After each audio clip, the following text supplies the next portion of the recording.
Give it a second. You got it.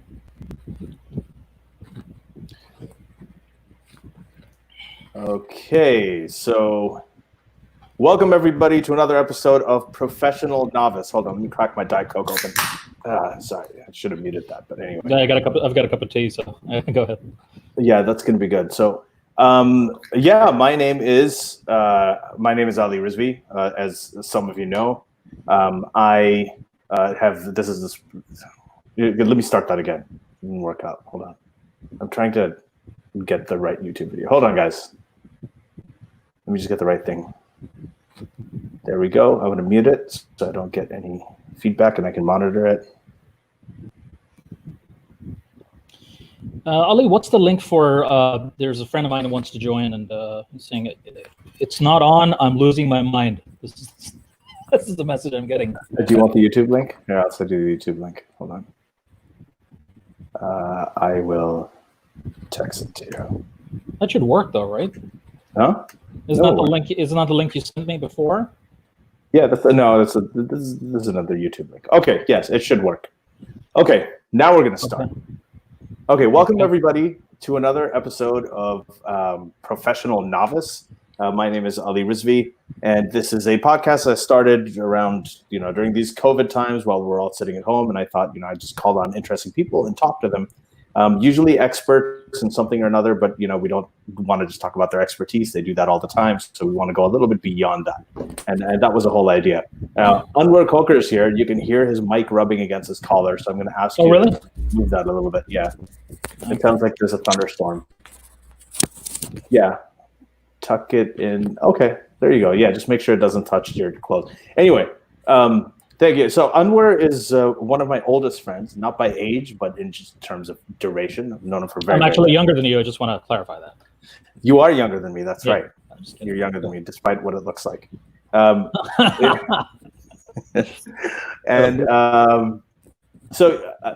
Anwar is a physician. We went to medical school together.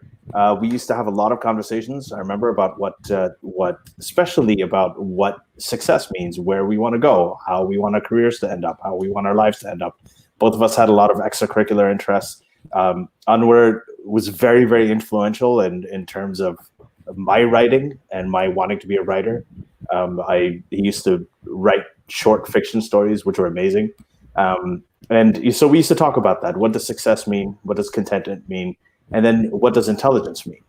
And how much of a role does intelligence play in success? Eventually, our careers took different paths. I ultimately left clinical medicine to go into medical communications and doing all this stuff that I do now with the writing. Anwar is still a practicing internist. He's also an aspiring fiction writer, and he's a member of Mensa. Mensa is the high IQ society that he doesn't want me to mention to anybody. He doesn't like people knowing it, but I think that's relevant considering what we're going to be talking about. Anwar, I wanted to bring you on. I wanted to kind of retread some of the conversations we used to have back then and sort of talk about where we ended up 25, 30 years later and how much of it was right, how much of it was, did we know what we were doing or not? So welcome. And it's good to talk to you. Well, thank you, Ali, and thank you for having me. And I think it's an interesting topic, regardless of our musings in our naive days. It's nice to talk to you. You're a super busy guy right now. You're a podcaster. You're a writer. I think you're a speaker as well now. So I've been proud to see you're developing that direction. I'm staying at home doing nothing right now. And you're kind of rubbing shoulders with some high-fi people as well, which is all.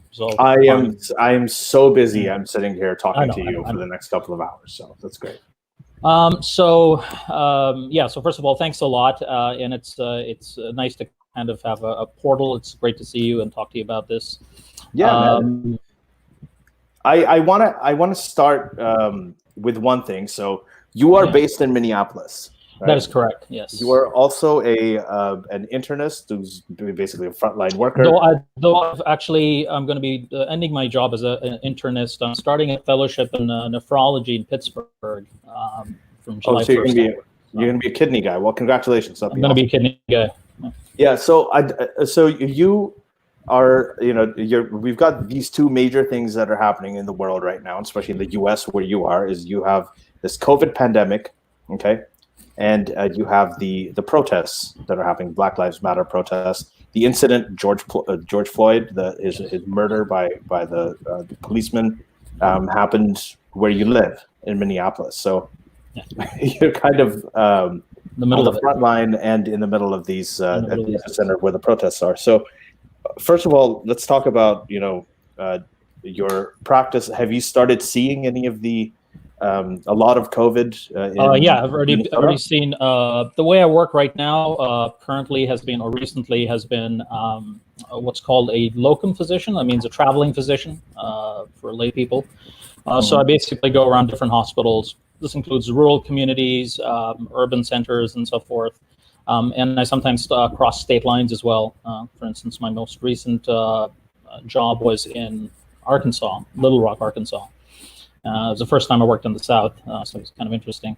And it's mostly been based in the Midwest. So I've had a flavor of a number of different, primarily inpatient settings.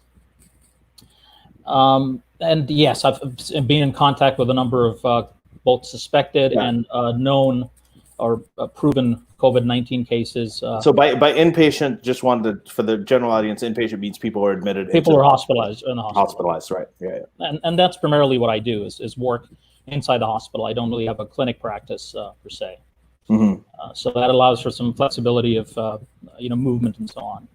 Because I work, the way it works is you work in a shift. It's usually a 12-hour-a-day shift, and your earbud does not want to cooperate. So that's what I've been doing, and so the people I come in contact with are not the asymptomatic or mildly symptomatic COVID-19 patients. These are people who are obviously sick enough or have a high index of suspicion to be hospitalized. So just to put that in perspective a little bit. Okay, so and how are you seeing it? So we know that the epicenter has generally been in the northwest in the United States. I mean, that's the epicenter of the world, with New York and New Jersey having the most cases. And they're talking about a second wave. Recently, you've had all of these protests or people coming out and in close proximity. And yes, we're going to talk a little bit later about that balance. I mean, I had Harris Sultan, I hope he's watching right now, but I had Harris Sultan, who actually challenged me on this, and I think he made a really good point that we were sort of condescendingly talking to everybody to stay inside, and now there's all these protests going on. We're not, we're kind of being inconsistent because we think that they're very important, which they are. What do you think it's going to look like over the coming months, just based on your experience and what you know about how? Sure.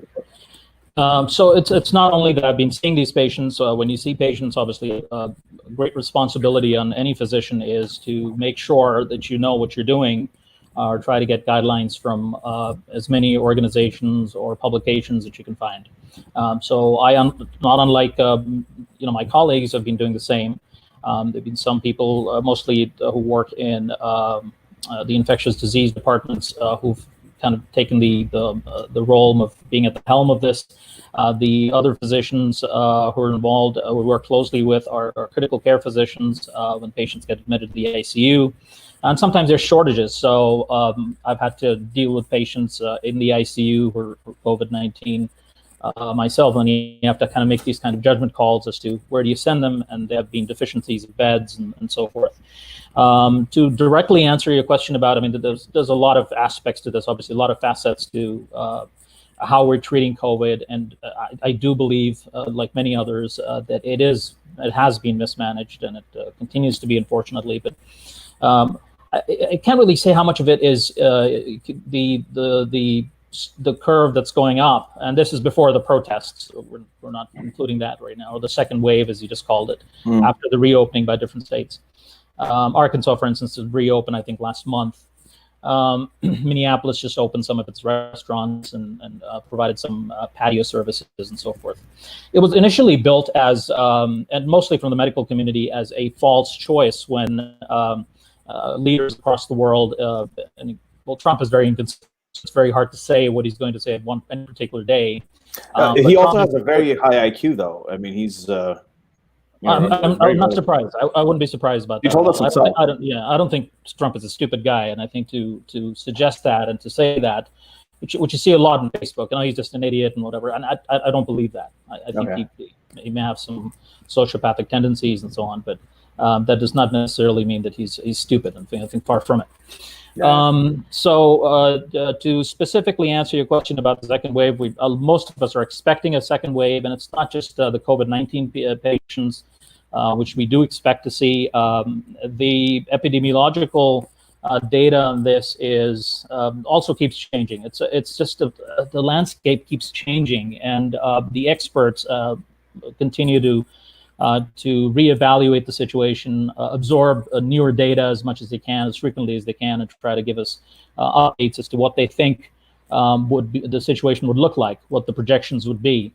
But we all know there is a second wave. Now, how big that second wave is going to be and how many patients it's going to kill, what the actual mortality rate is going to be is very hard to determine, because the only way to do that for sure, try and speak in lay people terms here, is to test pretty much everybody. If you test every single person in any given, let's say, community, even if you want to set up an experimental town or something like that. There's a sort of sham experiment that they tried to do in California, where they tried to test for antibodies, and that was a failure for a variety of reasons. But so since we don't really have that data, so people are trying to make projections based on what's going on these I don't want to say so-called experts, but nobody's an expert here. I think that's the most important thing to understand. So anybody you see, and I see the television whenever I walked into the doctor's lounge in any of these hospitals.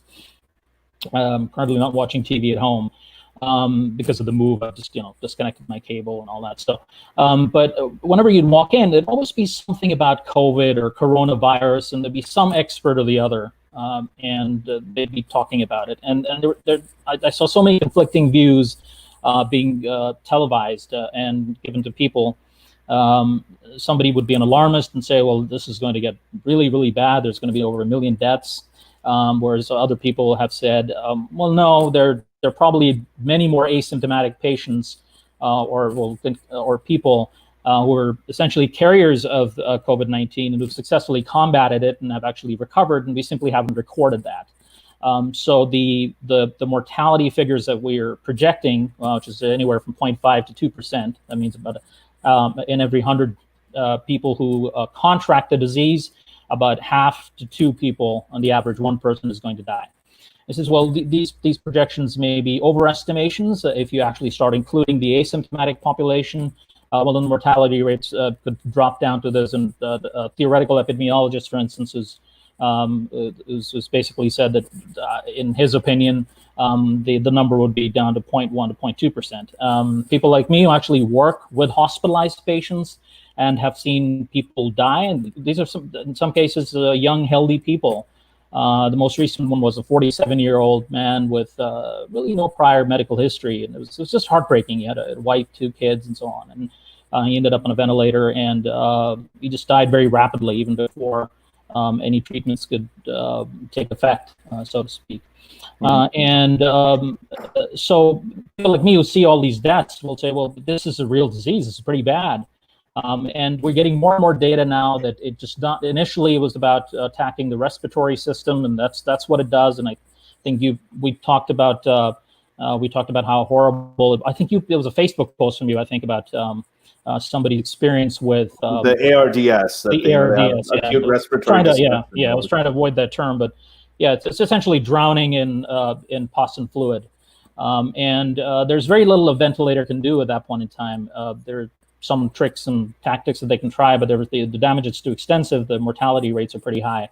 And then, of course, when a person is that sick, since the primary job of the lungs, of course, is to provide oxygen to the rest of the body, the other organs of the body start getting affected, and eventually there's multiple organ damage, and people just die. Yeah. So if you look at somebody like me, I'd say, well, no, this is very real. Now, the point I was trying to make was that initially we thought this was just a respiratory illness, and now we're seeing varied presentations, anywhere from the heart being affected to the aorta, which is the main artery that supplies the lower half, the lower half of the body, that being affected in terms of inflammation and so forth.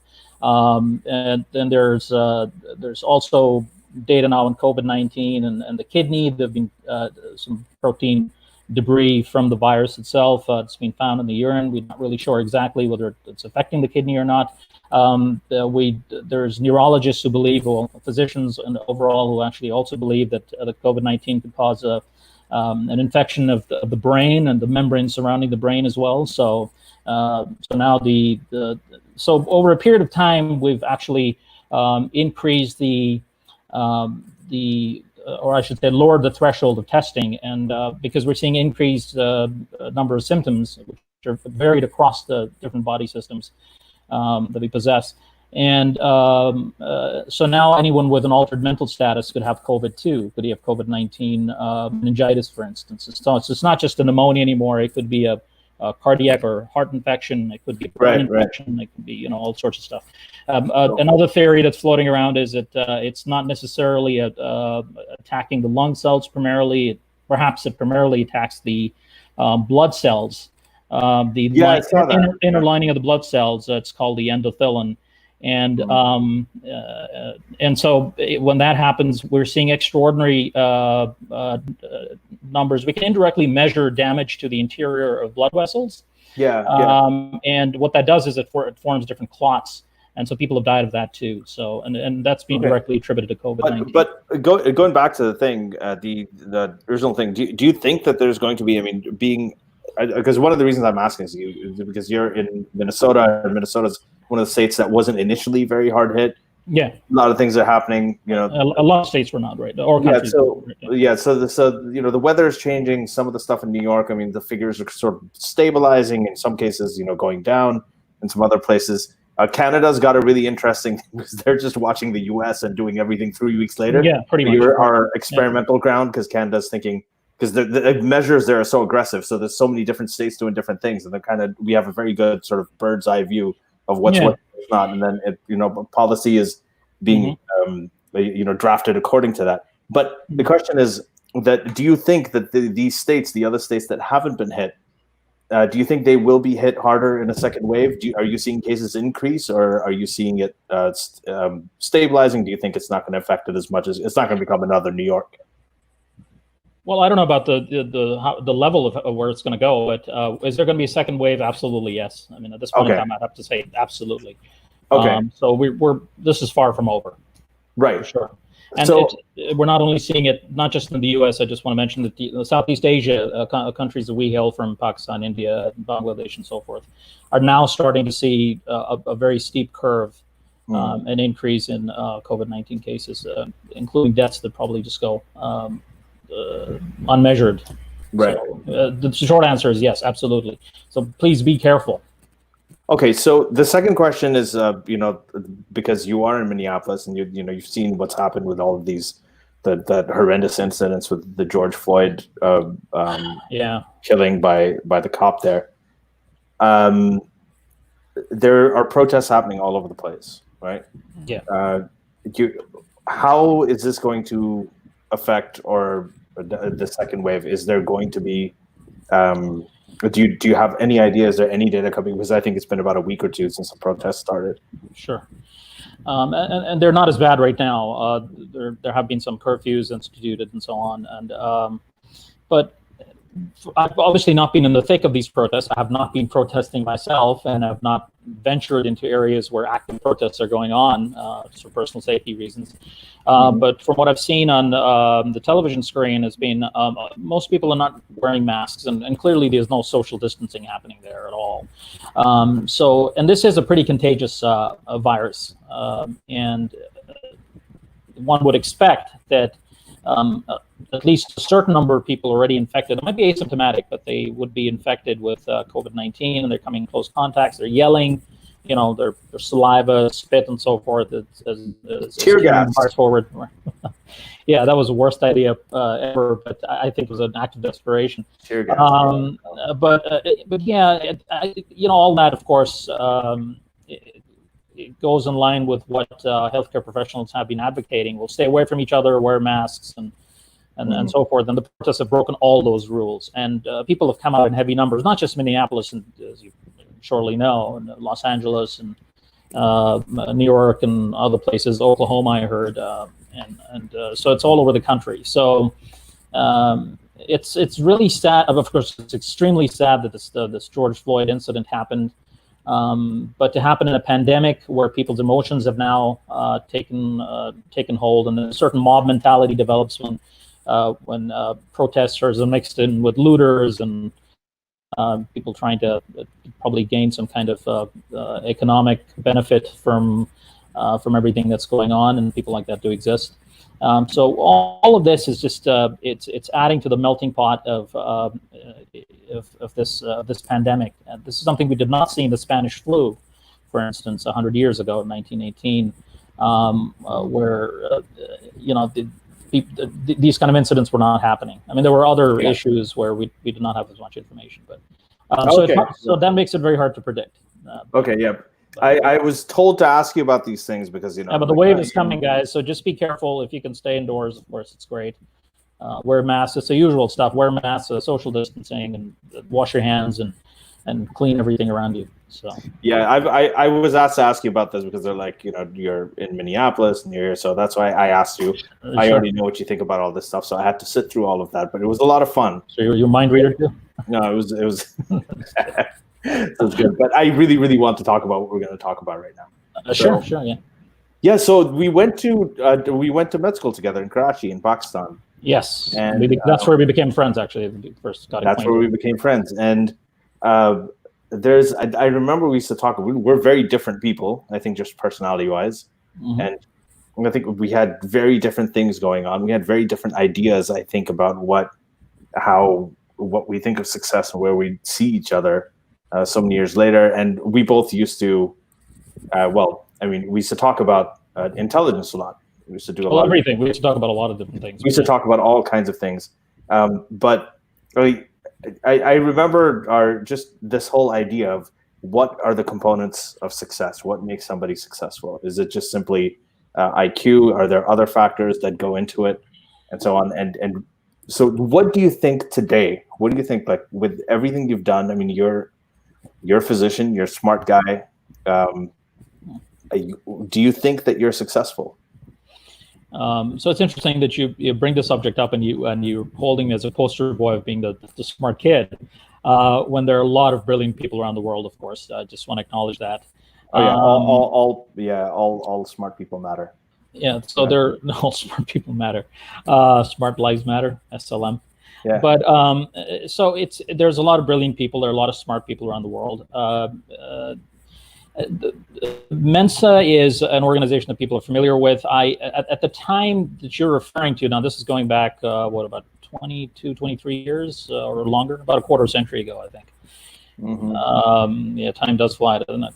So at that point in time, I think the obsession was more with, I wasn't really exposed. I think you were more exposed to the world. You'd lived in Saudi Arabia and some other places, but I'd just been living in Pakistan, and it was a pretty sheltered life that I'd lived, and this was my first foray out of or living on my own in a dorm in our med school, and so I had sort of a very nerdish outlook towards it, a very sort of bookish outlook towards intelligence. People have to understand, this is the time before the internet was ubiquitous, so we didn't really have access to information at our fingertips.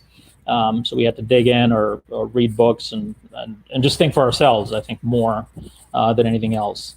And so when we'd have these discussions, as you well know, we wouldn't reference people, we wouldn't provide evidence or anything like that. We'd just say what was on our mind.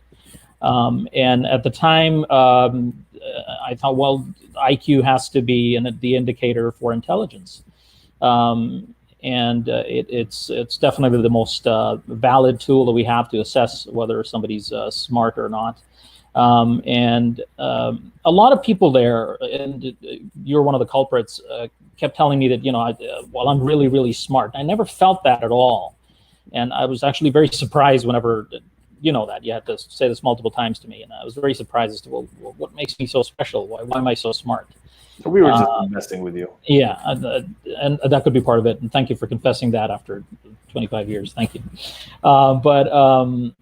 So I've never considered myself that way, but when I did come to the U.S., that was interestingly in 2001, right after the September 11 attacks. A little after that, I took this Mensa test, and I found it to be super easy. I still feel it's very easy, and I think most people could probably do it. That's how I feel. Well, no, I probably I don't know. They may be updated or whatever, but so I took this proctored exam. I paid money, and I just walked in into a public library, and I just took the exam, and I thought it was pretty easy, and I finished it, and just left.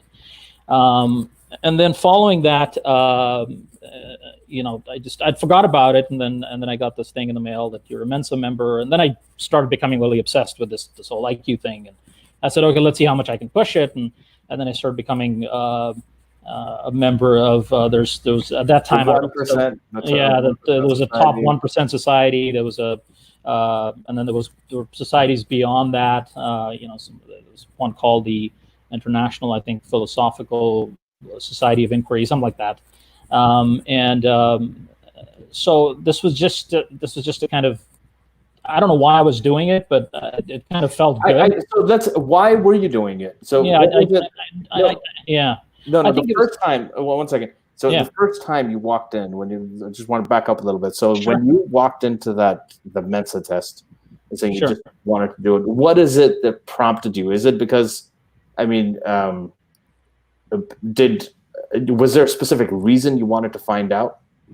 Well, this is the first time I'd left my country, my former country, still a citizen of Pakistan. But so it's the first time I left Pakistan, and I'd come to America, and I wanted to make friends, and I wanted to have a social life and so on, beyond just the medical circle, because I did have varied interests and so on.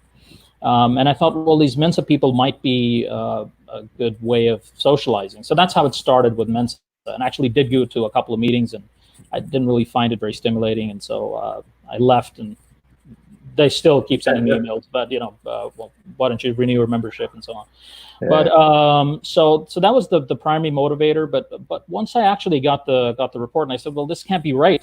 I actually had a lot of doubt about it. I thought that, well, this just can't be right. I can't be a Mensa member. I mean, this is just ridiculous. Mensa is supposed to be people who are extremely smart, and probably there's also this idea that I had at that point in time. These are people who go to Ivy League schools, and Ivy League schools just better, and smarter people go there, and so on. And so I decided to push myself as much as I could, and I said, okay, well, what are the odds? Just started, I had access for the first time to the internet, and I was glued to it, absorbing whatever I could read and find on a variety of different subjects.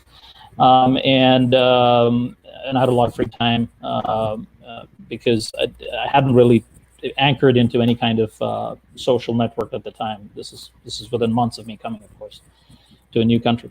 So so I would spend a lot of time on the internet, and I just started investigating whether there are other organizations like Mensa. And it turns out there were a bunch of them, and so I took their exams and just became more and more curious, and then it started. It gave me a little high. I felt good about it for a short period of time. And that was it. It was an infatuation that probably lasted a few years, and then it just waned after that. Mm-hmm. So, when you talk about we're talking about intelligence and the role that it has in success. So you see yourself. I mean, there are certain things you were told when you were growing up that you were really smart. You came to the U.S. You ended up being doing what you do, and then you ended up doing this Mensa test, and you started scoring highly on IQ tests. So now you had some sort of an objective, sort of tangible evidence that you were, or I thought at that time, at least. Yeah, sure. Right. So there's this. So when we talk about, so for you specifically, what did you envision a successful life to look? Oh boy. I was very scatterbrained, and I did not really have of a focus. I mean, this is one of the evidences is that most people from we both went to the same med school, by the way, and most people from a med school, it's called Aga Khan University. It's in Karachi, Pakistan. Karachi is the largest city of Pakistan, and so most of us used to. Following residency in both of us, well, I did the residency in internal medicine, you did your residency in pathology. And following residency, the next step, which I'm now taking, is to do a fellowship. And the almost a consensus, an unspoken consensus, was that if you have not done a fellowship, you haven't really completed your education. And why did you stop at one point? But I found I couldn't really find one area that I liked so much in medicine that I wanted to devote my entire life to. And I thought, well, this is, and then, once residency was almost over, I started getting these job offers. And up to this point, residents don't make a lot of money at all. It's really just living expenses, and that's pretty much it. But did you think of, because I'm asking, I'm like, what did you think was your... So I was not thinking of, I was not thinking of success at all at that point in time. So I'm thinking, because I asked you, it was like, so I'm thinking like, what did you think of, how did you define success for yourself? And then you were talking about how you didn't do a fellowship immediately, but is that, did you measure success that way in your mind? Like in terms of how much you achieved in your professional career? At that point in time, I wasn't measuring success. I do remember being quite happy. I developed quite a life. I was involved with a diverse bunch of people, and the first gig I got was in Minneapolis, and I was kind of, just doing things without any focus. I was interested in a lot of things, and I'd read a lot. I'd sit in a Barnes and Noble and get a cup of coffee and pick up a book I liked, or pick 5 or 6 of them. And if I got engaged with one of them, I just read them. Like what I'm saying is like people, like you usually work towards something, right? So for you, I think that once you got into medicine and you have. I did not feel. If the question is that, did I feel successful after completion of residency and becoming a physician? I suppose, is that what you're trying to say? No, what I'm trying to say is, how do you define success for yourself? So, for instance, when you're talking about, how did you? I want to know both. Like, how did you define it then, right, in terms of what would you think would be someone who's successful, or for you personally? Because what I feel like there's a sort of a general definition of success, which in North America and a lot of the Western world is based on professional achievement. You go to a party, the first thing they say is, "Well, what do you do?" And based on what you do, that's what your kind of status is overall. There's and when you go into this, if you go to other places in the world, right, and other cultures, the definition of success is very different. It says sometimes it can be about self-fulfillment. It can be about about money or earnings and so on, right? Yeah, it could be a lot of different things. Or the opposite. So so that's, you ask the Dalai Lama and you ask Bill Gates, and have 2 completely different ideas of what success would be for a human being. Right? So that's what I want to know, that in that spectrum. Well, at that point in time, I had a very different take on success. I thought that I'd be, I wanted to be successful as a writer, and that's what I wanted you to say. Yeah, there you go. But that's true. And I did write, but I wasn't industrious enough. I didn't have the conscientiousness to actually stick to it. But that's, at that point in time, if you ask me, it was not my profession. It was not any kind of status or so on. It was just the ability to write and publish and be known for it, I suppose. So, and you're talking about, you're not talking about like medical, science writing. No, I'm talking about fiction writing. Sorry, I should. Fiction writing. Right. Yeah. So you wanted to, because you are absolutely, to this day, some of the best. Like and I'm telling this to everybody, because I read a lot of fiction. Yeah, you're probably at the brunt of most of my fiction. And totally anecdotal opinion here is that I just think that I was repeatedly frustrated with Anwar for not trying harder to publish the stories, but I felt like you were constantly editing and re-editing, and is this good enough? And it was always this impediment, which also, that's not unusual. Well, it's the opposite actually. I didn't put in the time to edit or re-edit or redraft or do any of that. It was actually very, very lazy. In many ways, I just didn't find that part appealing. When an idea jumped in my head and I wanted to just type it out and finish it really quickly, I had written a few things for stage, and that back in medical school we did some stage performances. I think you were part of a couple of them at least. So my writing style has been just write whatever you can in one sitting, because I really feel like writing right now, and I'm a little fresh and I'm not sleep deprived, and I'll just do it. Yeah. Then I was also at the same time riddled with no matter what people told me, I was looking for reassurance. I wasn't sure about how good this really is. It's such an isolationist activity, and I can't even remember how many pieces I wrote, and just at that time I used to just write. I didn't type it. I just hand wrote it, pen and piece of paper. And I used to tear a lot of those stories because I thought they weren't good enough. So what I'm saying is I know a lot of people like that. I know, and it's really funny to me. This is something that I've observed over and over again.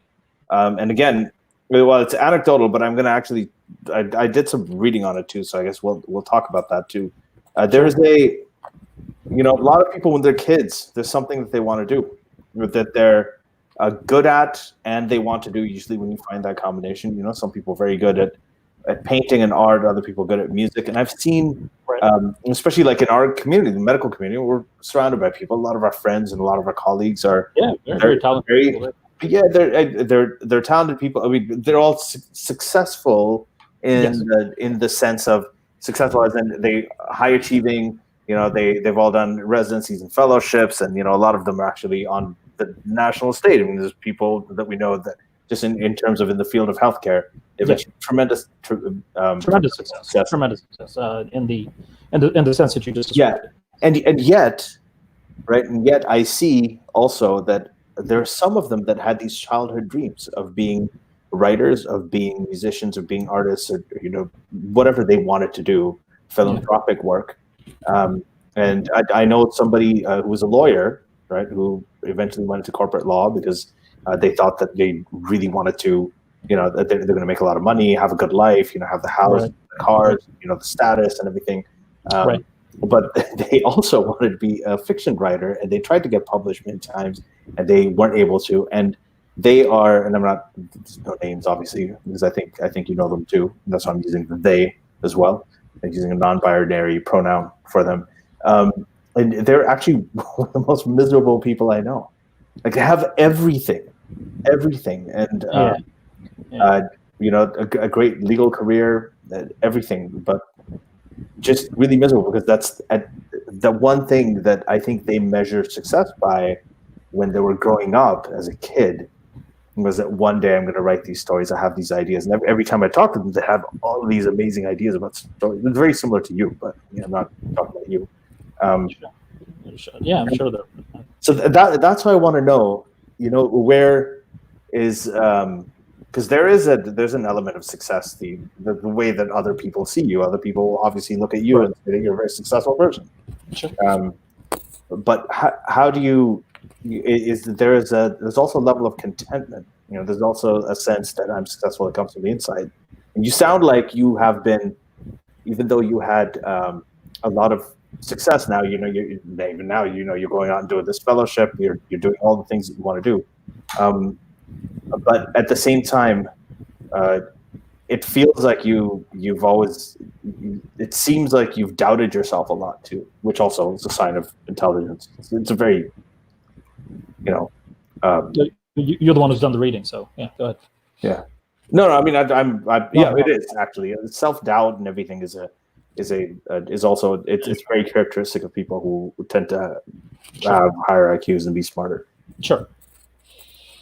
So that's a question. How did you define your success then in terms of what I was saying, and how do you feel it is now? Has that changed?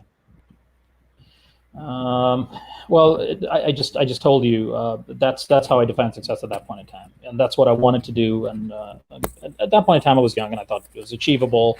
Which one? The writing? The writing part of it. What I originally wanted to do was physics, and primarily, maybe there was a sort of cultish fascination with Albert Einstein, and I read up a lot about him, and then I was pretty good at this. Well, I was pretty good at subjects in school and grades and all that stuff. But just beyond that, I would just go out of my way and just read a lot of stuff and just get excited and interested in all of that. But I knew that that's something I couldn't really pursue because it takes an extraordinary amount of time, no matter how smart you are, I think, to actually get proficient in something like that. So writing was kind of so does medicine, though. So does medicine. And but so I spent all that time in medicine. Yeah, that's true. Yeah, so that's the question, because this is what I know. This feels like I'm sort of psychoanalyzing, but I'm really interested in knowing, because I've known you for a long time, but I really want to know this part of you, is that you're saying that physics would take a really extraordinary amount of time, but medicine also took a long time. But physics is what you actually really wanted to do. So, but there is this. We both grew up in Pakistan. Well, I mean, we grew up in other places too, but generally in that part of the world, I mean, if you're doing physics and you're just kind of academic, I mean, there's a financial aspect to it as well that you can pursue it. So yeah, that's true. And I came from a middle class family as well, and so really the only options at that time, computers have not really made it big at that point in time, and so the only options that were afforded to a young boy specifically were either engineering or medicine. And my dad's a chemical engineer, and he'd actually been through the mill and worked and so on, and really nobody tangible in medicine, in his family or anything like that. He considered it a noble profession, and the other thing he thought about was, well, there's also a lot of financial stability that comes with it, which is true. Both things are true. And there's a certain level of prestige that comes with being called a physician or a doctor, although I feel like it's diminishing a little bit, but certainly at the time that was the case, and to a large extent still remains the case. And like any good father, he wanted the best for his kid. And at the time, remember, you know this, of course, but in Pakistan, when we have to choose our professional careers, we don't have the 4 years of college that they have in America or Canada, perhaps. That's right. We go right after high school. Right after high school. So I was 17 at the time, or 16 potentially, when I had to make the decision as to what I want to do with the rest of my life, which is just a very tender age. And maybe some people do get these insights very early on, and they know exactly what they want to do. But I certainly didn't. I didn't really have a clue, except what I was just interested in at that particular time. Yeah, and that happened to be. Harish Kumar is saying most of us had 3 options growing up, and that's true. Like, but when we grew up, I had the same things. A lot of other things. If I look back, if we had. Well, the third option, I don't know what Harish is referring to. Maybe computers, perhaps. It was the computer science. Yeah, I mean. Yeah, but it was considered at that point in time. It was considered a third option, as in, if you couldn't get into medicine or you couldn't get into engineering, well, then the default position, the fallback position was. He's saying you have 3 options growing up: medicine, engineering, or be a nalaik. Yeah, nalaik, nalaik, which means basically a bum, essentially. A bum, yeah. So yeah, that's a good one, Harish. So those were the options. Those were the only options we had. And so my dad had this experience with engineering. He did not stay. He chose not to stay in the U.S. For a variety of reasons. I think for very noble intentions, because he wanted to return to Pakistan, and it's always been a developing country, a third world country, if you will. And he wanted to make some positive contributions, and he got very disillusioned, rightly so, I believe, because of the rampant corruption and roadblocks. I think your dad had some similar experiences, I think. Yeah, like when he returned, so he left again. Right. Yeah. So, but my dad didn't leave. He stayed there because all his family was there. He was the only person who left, and ironically, I followed in his footsteps. And I went to the U.S. and so I was kind of my dad's dream personified at that particular point in time. But I was very excited to come to the U.S. and then I kind of made my peace with the fact that, okay, well, this is what I have to do. But at that point in time, I was not thinking about writing at all. The first time I actually wrote anything was. So Ali's done a master's from McMaster University is it molecular biology, Ali, or? It was molecular biology, but it was biochemistry. Right. But yeah. So I remember the first time I picked up a pen and wrote something, other than the stage plays that I'd been, It was in my lab, right? In my lab. What is in your lab? And you quite wantonly, asked me to take a seat and chill out. and while you were pipetting and doing all sorts of stuff with chemicals, and I don't know what you were working on specifically. Cloning retroviruses, right? Yeah, doing bone marrow stem cells, right. I mean, and stuff that other people invented and you were just duplicating. But that's fine. That's it. Yeah, it's a fact. But anyway, so it's interesting when I hear a lot of people call themselves scientists, and I'm like, well, what did you actually do? What's your? No, you're talking about the technique. You're talking about the technique, but what I found in my project was actually something nobody else had found before. Otherwise, it wouldn't get published. Otherwise, that's true. Well, that's a different subject. That's a hamster wheel of science, which I call it. I mean, the scientific method has been unleashed, and there are very few sporadic, powerful inventions that come along, or discoveries that come along, I should say, that actually make a huge difference. Otherwise, we're just refining and moving along, and the more you do this, the more you're going to find things. So that's where we are, and that's why technology is being so transgressing so rapidly. Anyway, so I was sitting in your lab and I had nothing to do, and I said, well, can I get a pen and piece of paper? Which lab, say it clearly, lab. So your laboratory, like laboratory. Yeah. You was in my lab. Yeah, go on. Your laboratory where you were doing innovative stuff that would later get published as a research paper. And I was sitting in a corner on a stool, mind you, without back support. And I just asked you for a pen and paper, and you took your sweet time giving me one. And I think it was just a single sheet of paper that you gave me. And I said, okay, well, let me start writing something, and let me write really small because he's just given me one paper, and I don't know how long he's going to be. And that's when I started writing this, the tentative title of this. I actually put the title first. It was called Ugly Reflections, and I started writing that. And I just kept going, and I was having fun, and I got lost in it. And then whatever amount of time passed, and he came over and said, well, I'm done now, so let's go. And I'm like, yeah, but now I'm into this. I want to do this. And you're like, no, we have to go. I have to leave. I have to pack up the lab and turn off the switches and everything. So that was the first time I actually wrote. And just to be clear, this was the intervening time when you come from Pakistan to the U.S.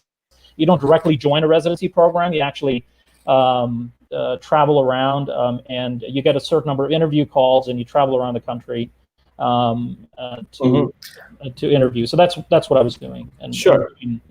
You were interviewing, and yet you'd stopped over here, and you were there at the time. So So I want to know is that person, right, who's going back to a person who does amazingly in their career.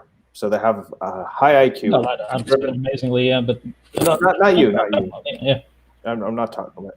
Doug, I'm just saying that they go out there. Okay. Yeah. Supposing you're lying, they do their residency, they do their fellowship, they get distinctions everywhere. They end up making loads and loads of money. They're driving really nice cars. They've got a really nice house. All of that. They're living the life. Basically, they don't have to think about how much money they spend. They can travel the world. All of that stuff. Okay, their colleagues respect them. They're being called for interviews, and all of these things. Now, but they always wanted to be a writer or an artist or a musician. That was their childhood dream. And they were thinking, okay, once I have all of these things, maybe I can just focus and I can sit down and I can write. Yeah. But they're trying to do that and they can't break into it. Somehow it's not happening to them, for them. Now, I know people like that. You know people like that, especially at our age, right? Sure. Are these people, are they successful? Do you find them, how do you measure, how do you look at somebody and decide whether they're successful or not? Why are so many successful people miserable? I don't spend a lot of time thinking about that. I'm just going to think about it now because you asked me this question. That's what this whole show is about. Sure. So do I consider these people, so you're referring to people who had perhaps dreams of doing something different than medicine or engineering or whatever they're doing, and they've actually achieved some level of success in that? Is that what you're referring to, or? Yeah, they've achieved tremendous success in the career that they were supposed to do. And I'm giving you an example. I'll tell you the example of myself. Like, I've done a lot of things academically. I went to AKU. I wasn't the best student there. I kind of screwed around a lot, and I was working on my social skills and my extracurricular stuff over there a little bit too much. Yeah. I was trying to find I didn't like it, but graduated, got out, ended up doing like a master's degree in biochemistry, as you said, and then after that, I actually did a residency in pathology, as you mentioned, and then after that, I also did a fellowship in, cancer pathology. So I kept on doing that. I mean, I've done. People know we were in the same city. We're doing all this in the same city. We were doing the same thing. So I'm doing these things, and then I hit 35. After all of this, all of these years of schooling and learning and being a scientist, and being a physician, specialist, everything, just 2 years into practicing, you gave it all up. Yeah, I gave it all up, and I gave it all up because that's. For me, that was supposed to be success. That's what I had been told. I was like, this is what success is.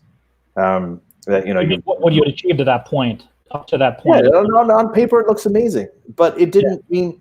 And I'll tell you, and I had Simi on, and Simi, you don't see me like in the first time I did the first episode of this thing that I'm doing, whatever. I don't see me very well, actually. Yeah.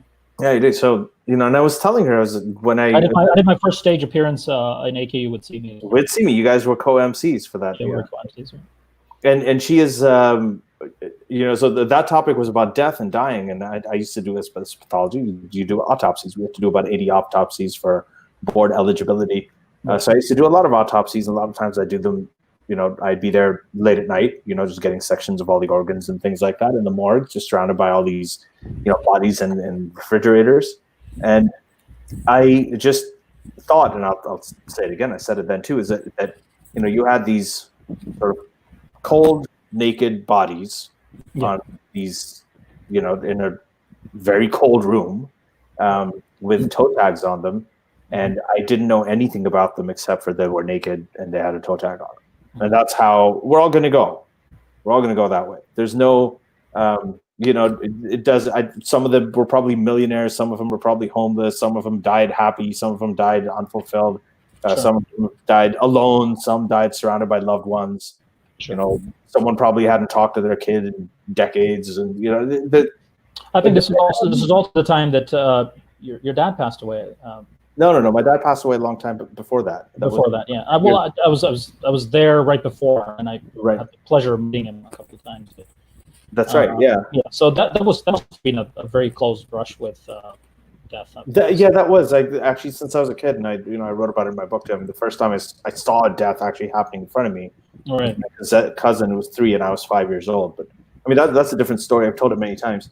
But when you realize that this is how you're going to go, this is how everybody goes, it just made me think. I'm like, I've done all of this stuff my entire life, and I'm supposed to be the success story. I'm supposed to look good on paper, but there's an itch. I'm not, I've become complacent. I'm not content. And obviously, there's a big difference. I know what you're referring to, right? And so I just dropped it, gave everybody in my family and all my friends thought I'd gone insane. I dropped it and I switched careers and I went for something that I think initially the first year was paying me literally maybe a fifth or a sixth of what my last job offer salary had been. Yeah, you left a lot of money on the table, didn't you? Yeah, that's true. Yeah, I did. And I moved into a bachelor apartment. It was pretty much like starting over after grad school, living like a 23, 24-year-old. And it was strange because I was 35. And I think from then, that was the most terrifying. It was 2011. It was the most terrifying year of my life. Like terrifying in the sense that I'd wake up in the middle of the night with just sweating, wondering what's going to happen, because I had a vision in mind. I was like, okay, I'm going to focus on my writing. I'm going to focus on all of these other things I like doing, the stuff that I'm doing right now. But I had no idea how I was going to do it. Right? There was no safety net, and I had a safety net in terms of my family, but it wasn't my option. I was never going to ask them for anything because they all thought I was crazy anyway. Sure. And then, it very likely may not have worked out, but I think that was a terrifying year, and the years afterwards, it just got better and better. And I actually do think of myself as successful right now. There's a lot of people way more successful than me. I probably could have done a lot more, achieved a lot more, but I have everything that I want and everything I wanted to do. And even though I haven't gotten it yet, there's a lot of things I haven't gotten to, a lot of things that are, the momentum is there, the tools are there for me to be able to go there. Yet, I'm not as rich as I would have been Right. if I had stayed a specialist. There's a lot of things that can happen. And that's, I guess, that for me is the question. I mean, is it? Why didn't I give it all up? Is that the question? No, I'm not. No, I'm not talking about you in general. I'm not saying everybody has to give it up. I know a lot of people didn't. Give it up. Why do people not give it up? Right. Yeah. No, not why do people not give it up. It's why is it are people who give it up, right? Or no, not how people get it. Like what is it that makes someone successful? When you see somebody is contentment success, is financial success, like what is it ultimately? Yeah, I think that's the nub of the question, isn't it? Forget about the intelligence part for a second, but when you say intelligence and success, or when you say just the word success, well, what does it mean? And I think it means different things to different people. I think what researchers look at is things they can easily quantify. And so when all the research that's been done, or most of it at least, which is centered around, there's been a lot of research around intelligence and success, and when they look at intelligence, they specifically focus on IQ scores because that's like I said, that's probably still one of the most valid methods of evaluating somebody's intelligence. It really is, and it gives you a quantified, it gives you a number, it generates a number. And you can look across the spectrum of the population. Oh my God, these earbuds are really popping out. So it really gives you, so it generates a number, and it's something that you can work with. It's something tangible. And on the other end of the spectrum, when you look at success, most of these studies that have looked at it have looked at things that you can easily measure. And what are things you can easily measure? Well, you can't measure happiness or contentment objectively. There's a certain subjective component to it. I mean, you could develop a questionnaire and ask people to grade things according to, on a scale of 1 to 9, but that's very subjective. Yes, Any given day, that would be very different. So exactly. That's what they've elected to do instead is to look at more objective measures. And what would be objective measures? It'd be, well, how much money is this person making based on the average, for instance? Does this person get promoted sooner than his colleagues in the corporation or the job that he or she is working at? And then there've been other things that have been measured. For instance, do they live longer? Do intelligent people live longer? Do they have better health, for instance? Do they take care of themselves better? So in what ways? Things that we can sort of objectively measure. The things that we have not been able to measure, and actually the attempts that have been made, and it's not that we haven't attempted that. And when I say we, I mean just us as the human race. The attempts that have been made do not show any kind of correlation between IQ, and I specifically say IQ here, not intelligence. We'll get into that. We can get into that later. So there really is no correlation between IQ and success, or I don't think contentment has really been studied, but IQ and happiness. There's really no there's no correlation at all. I mean, there's nothing statistically significant that says, well, if you have a higher IQ, you're definitely going to be a happier person in life. There's nothing to suggest. There's absolutely no data to suggest that. And people have been obsessed with this for a long period of time. This is our old friend, the other Ali Rizvi, and so people don't know Ali Rizvi. Al now, it was a very Al common name. Yeah, it's like the John Smith of the. I think you forced him to change his name because. Didn't want to be called. We had confusions. Like there were confusions because of our name. You don't want to be Ali number 2, right? Yeah, we were roommates. We shared an apartment for a little while. He's saying, he's like, "Are you content though?" And it's hard to believe. So I know I said that there's a lot of things. The main thing I really lost out on is the pay that a specialist would get that I potentially could get, but it's not. That's the only thing I can think of. But even that, I mean, it's not a significant pay cut. What I do right now, is what I do right now is the kind of thing. It's lucrative. It's very lucrative. It's just not in comparison to. So I actually do have everything I need, and there's an element of liberation too.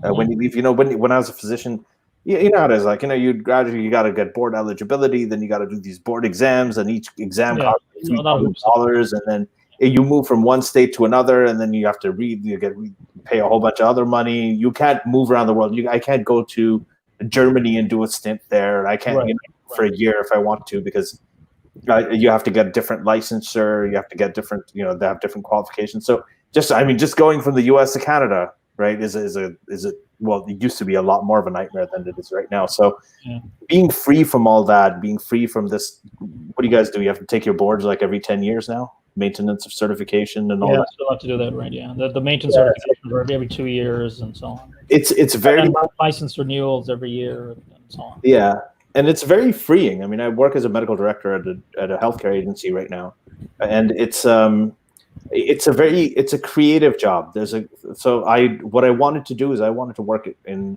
for example, I wanted to do writing. I wanted to do more sort of creatively oriented work. So the U-turn in headspace when I come home isn't as stark as it used to be before. It's more of a continuum. It feels like but you're not answering the question. Are you content? Yeah. Like I'm a very content person. I am not. My observations being you've always been very content, even when you were in medicine. You may have not liked things, but you may not have been happy doing what you were doing. But I think happiness and contentment are two different things. And I think I think that you tend to be a very content person. So one thing I was reading is that people who tend to have I was reading something about people with high IQs, so that would include you. And you too. I think aren't you a Mensa member as well? Yes. Okay. So yeah, I'm also a Mensa member, and I didn't want to say that, but this is no. Actually, yeah, sure. Why not? It's okay. So this is the time of all this anti-vaxxer stuff, and like, I think it's okay to say. I had there's something called openness to experience, like people more exploratory. That's correlated with. I'm sorry to interrupt you, but did you have the same curiosity I did to push yourself further beyond Mensa and see if you wanted to get into the 99th percentile and then go beyond? No, I had a very, very stupid reason to do it. What was that? So I knew on the basis of my SAT score that I would qualify, and I think ultimately that's what did it. But I never officially joined the organization because I thought it was a dumb idea. For some reason, I thought like this whole thing, like high IQ societies, like it seems douchey. Yeah, that's how I feel right now. It's a sort of a darkish club. Yeah, it's stupid. Yeah, so it's a feel good thing, really. It's nothing more than that. Yeah, I didn't like it, but I actually the day that John McCain chose the day that John McCain chose Sarah Palin as his VP candidate, right? You remember that? What a sad day for us, wasn't it? Yeah. So when that happened, that is the day that I actually applied. And I found my reports and everything, and I sent them all to him. And then that's how I got in. It was just an impulse thing. I'm like, that's it, because I know I was hanging out with you at the time, so I was like, all right, I'll just go for it. I think I pushed you to do it. I said, well, why not just do it? Oh, did you? I can't remember exactly, but that is the day I recall when the day I joined, because I was like, okay, this is getting ridiculous. So it was really more as a joke. It was like, okay, anyway. But what I was saying was that there's this thing called openness to experience. So people who tend to have higher intelligence tend to be more experimental and tend to expose themselves more to unconventional routes. So on average, I would have to agree with that. Yeah. So on average, people with more average IQs tend to have more sort of stable lives that are based in routine and so on, a higher percentage of them. Now, people with higher IQs tend to be successful. They tend to sort of vary within that, in that when it comes to openness to experience, they're likely to be very successful in careers that are relatively unconventional, or just experiences that are unconventional. But then they're also more likely to, for example, use marijuana, to experiment with other sort of illicit drugs, push the boundaries of legality and the kind of things that they do. Yeah, they're just naturally more curious and they want to know about things. And I agree with that. Right, and they also tend to have, so there's a lot of just in terms of depression and anxiety, and a lot of that also The neuroticism. I don't know if there's a direct correlation with that that's been studied, but I think I do suffer from a little bit of neurosis, not in the Freudian sense, but more in the Woody Allen sense, I suppose. Do you know about do you know the Terman study, the Lewis Terman study? No, please educate me. So I'll tell you about this, and I don't want to know what you think of it. So this is a guy in the early 1920s. I'm going to actually read off this, and he was a psychologist. His name was Lewis Terman. So he wanted to investigate like this, kids who had genius level IQs. So they had an average IQ of, I think, 150. The average IQ is 100, but these kids had an average IQ of 150. There were 1,500 kids. And they were between 8 and 12 years old. So what he did was he followed them, and he wanted to look not just at academic and professional success. He wanted to look at their emotional success, their success with their friends, social intelligence, and so on. So he found out in the initial years that most of them were socially and physically well-adjusted. They not only were academically successful, they also were healthier, they were stronger, they were taller. So height is actually associated with higher IQ as well. And they were less accident prone, right, than the control group of normal IQ. Yeah, traffic accidents and so on, right now. So this guy, Terman, he dies in 1956. And then a bunch of other psychologists decided to continue the research. This was called the Terman Study of the Gifted. And this is now, it's still going on. So it started in the early 1920s, still running. It's the longest running longitudinal study in history, apparently. And so, he found a lot of things. He found that there's, in terms of overall, the average income of the kids with the higher IQs was a lot more, about 5 times more than the national average. About a majority of them had college degrees. Many had gotten more sort of higher professional postgraduate degrees. They'd achieved they become doctors and lawyers and executives, scientists, and so on. But this wasn't.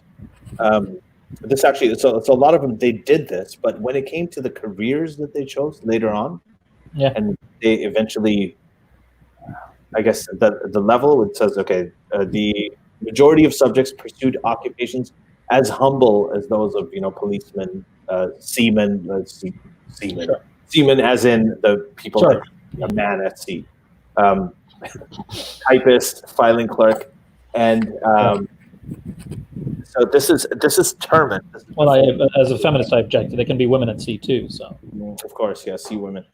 He noted, and this is before his death, he said that he didn't think that intelligence and achievement were perfectly correlated. He did think that they were correlated, though. Yeah, I think that's kind of what my understanding is as well. It's not, there's no perfect correlation. There's a lot of outliers actually. There's only a certain percentage of it, maybe about 50 to 60%, that you can attribute to IQ, and then there are a lot of other factors that come into it as well. A lot of it that were considered intelligences. I mean, there was a phase, if you remember, that we have or people have 8 or 10 different kinds of intelligences, which I don't really agree with. But there's kinesthetic intelligence or social intelligences, the emotional IQ and things like that. But a lot of that is being parsed out into personality now. I think that what you're talking about, sort of I think the acronym is OCEAN, openness to experiences, and conscientiousness, I think, is one of them. Agreeableness is another one of them. Neuroticism, another one of them. And so there's no correlation. Perhaps the only correlation with any of those personality traits and IQ is the openness to experiences. In fact, there's a negative correlation with IQ and conscientiousness. And what conscientiousness basically means is that if somebody's very reliable, dependable, is very disciplined, diligent, does the right job, shows 5 minutes early, shows up 5 minutes early. Okay, so here's the conscientiousness that you're talking about, the diligence and the self-discipline. Right. Not to say that high IQ people cannot be conscientious. No, I didn't know that there was a negative correlation with it. I just didn't think that it was correlated at all with IQ. But conscientiousness is correlated with success. It is. Independently, it is. You're absolutely success, marital success, just overall, people being just tangibly, in a way that you see it, successful. Whereas IQ really isn't. So people can have IQs, but it is personality traits, right? Like that. Right. Willpower, perseverance, desire to excel, ambition. Those are the kinds of things that actually do it, that determine whether you do, whether you end up being successful. But again, it comes down to, what is success happiness? Like, would you say that if you're happy, you're successful? Or would you say that if you are professionally very successful, but you're unhappy or you're not content, are you successful? At this point in time in my life, I'd say no. The goal would be to be content, and ideally happy, but I'd settle for contentment as a measure of success. What's interesting is that people with not just high IQ, a lot of people with even average intelligence can comprehend these ideas. We understand that we want to be happy, we want to be contented, but there's just a massive number of people who just seem not to know how to get there, which explains the aisles upon aisles of self-help books and how to be happy, 21 ways of achieving success, and so on and so forth. And they take a lot of their cues from external sources, a lot of external validation, essentially. Facebook is a good example of that. Let me prop up and put up a nice picture of myself, and if I get 1,000 likes, then I'll feel good about myself, and that's great. That's what everybody's doing, and that seems to be a great thing to do. And so there's really no direction. It's remarkable that you're saying that at 35 you had an entire vision of what you wanted to do and what you wanted to accomplish. Because I feel like I probably still don't know exactly what. I didn't have a vision or anything of what I wanted to accomplish. There were things that I wanted to do. It was a broad decision that I'm going to work on things that I want to do, right? So the specifics of it, I didn't have as ironed out, right? Otherwise I wouldn't have been that nervous. I didn't have a step-by-step plan. What I did have was I had a bit of a plan about what my alternative career was going to be, right? So I can take, how much of a pay cut can I take? I can make this. If you're switching careers, if you're getting out of medicine, you have to have something like that. You have to have, a bit of a time frame. You have to say, okay, what am I going to do? What your alternative career is going to be? How much of a pay cut you're willing to take? And then how you plan to build it back up, and what the pluses and minuses will be. That's basically the only thing I really had to work out. And I was actually going to get into this right now. It's like where, results saying happiness equals reality minus expectation. Yeah, I've seen this sort of this quasi mathematical equation a lot. It's I think it's been echoed by some actors and things like that too. I think it's really absurd to say that. Yeah, you think it's absurd to say that basically what he's saying is happiness equals to reality minus expectations. So in other words, the more you accept your reality and the more you lower your expectations, the greater your happiness is going to be. I don't think that's necessarily true. That is true.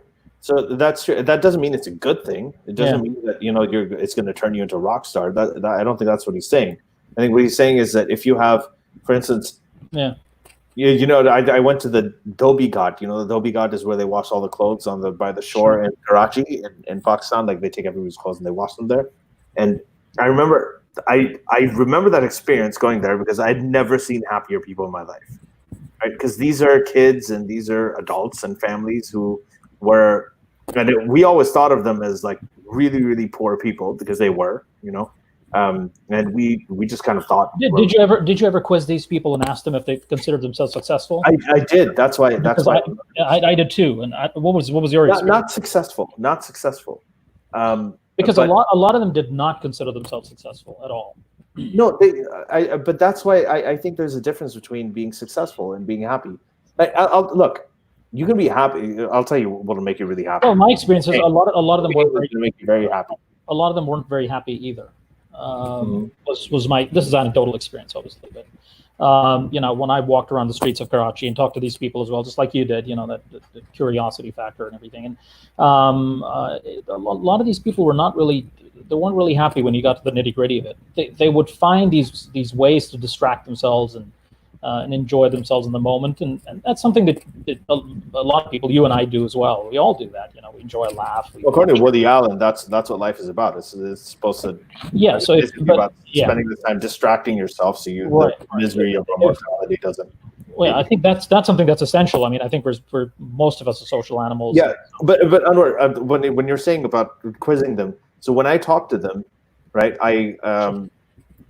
for many of them, I saw that their expectations, and of course there will be kids over there who will want to achieve greater things. It's not that everybody in Dhobi is just content with where they are. Right.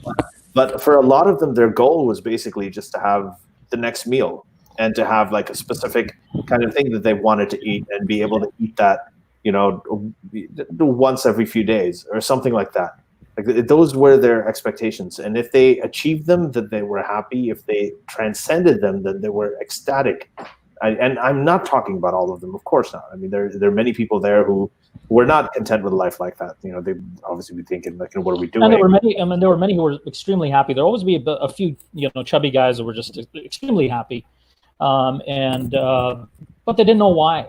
They had no goals, or they didn't really have any kind of vision or any of these things.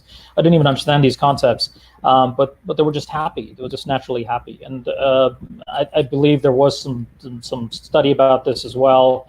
I do believe there's a genetic basis for everything, and so I thought that, well, there's a genetic basis for happiness too. And there's a concept of happiness index. We're all born with an innate happiness index that no matter what happens to us, eventually we're going to fall to that level of happiness. So whether you're Oprah Winfrey, who just goes out on a buying spree and momentarily gets a spike and all that, eventually going to fall down to it. You win the lottery, and a year later you're going to be the same sort of. If you were always you're going to be the same person, right? Yeah. Or you could have your legs chopped off and you're a happy person. Well, you'd find a way to adapt and be happy again. That's another thing I want to say, because we're talking about environmental factors and everything, but there are innate factors. So there's this. No, we're talking about innate factors actually right now, aren't we? But, yeah. Go ahead. No, we're talking. Well, we were talking about success and so on, but let's.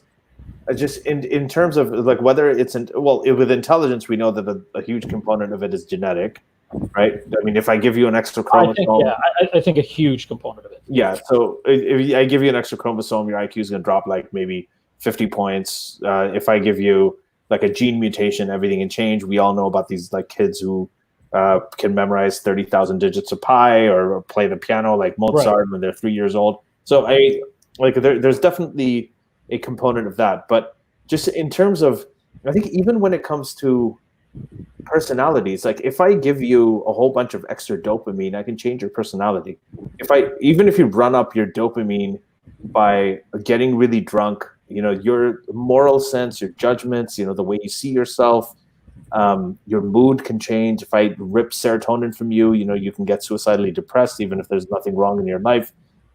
I make a few genetic tweaks, things can change. If I switch around your oxytocin levels, your cortisol levels, you can entirely transform a person's personality just by tweaking neurons, genes, neurotransmitters, and hormones. Right?